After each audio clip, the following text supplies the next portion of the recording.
Sa mga pangunahing balita, malinaw na nailatag ng palasyo ang pangangailangan nito ng karagdagang pondong manggagaling sana sa panukalang sin tax.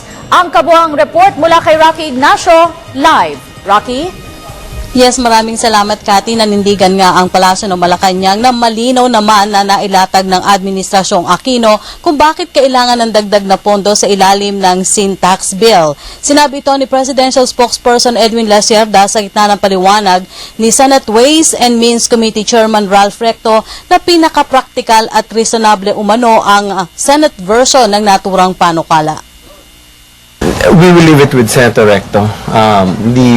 We have already laid out the reasons why we are pushing for our sin tax measure.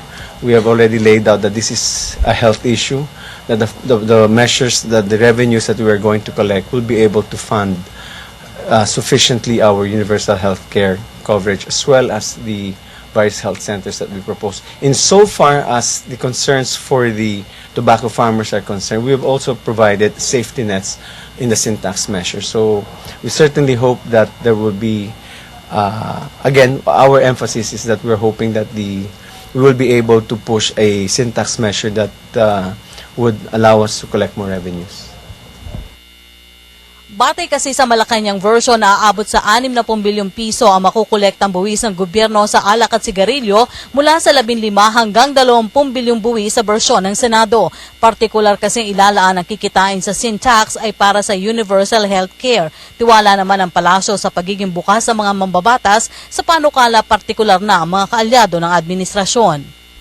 I think it would be safe to say that certainly the administration is pushing for our measure that would have looked at the revenues that we have projected, that we have anticipated in order to fund our universal healthcare coverage.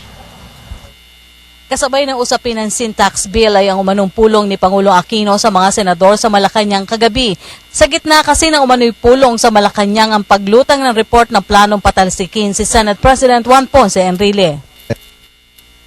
Samantala, Cathy, kinumpirma naman ng Malacanang o ni Secretary Lacierda na nakipagpulong o nakipag-dinner si Pangulong Aquino sa mga ilang senador kagabi sa Malacanang. Dumalo ang mga senador maliban daw kina Senator Joker Arroyo, Miriam Defensor Santiago, Coco Pimentel at Bongbong Marcos. Dumalo rin daw kagabi sa dinner si Senator Chis Escudero pero agad din ito umalis dahil birthday niya kahapon.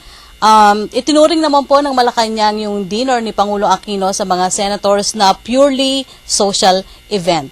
At yan po ang ating pag-uulat mula dito sa Malacanang sa tulong ng RTVM. Ako po si Rocky Ignacio para sa Telebisyon ng Bayan.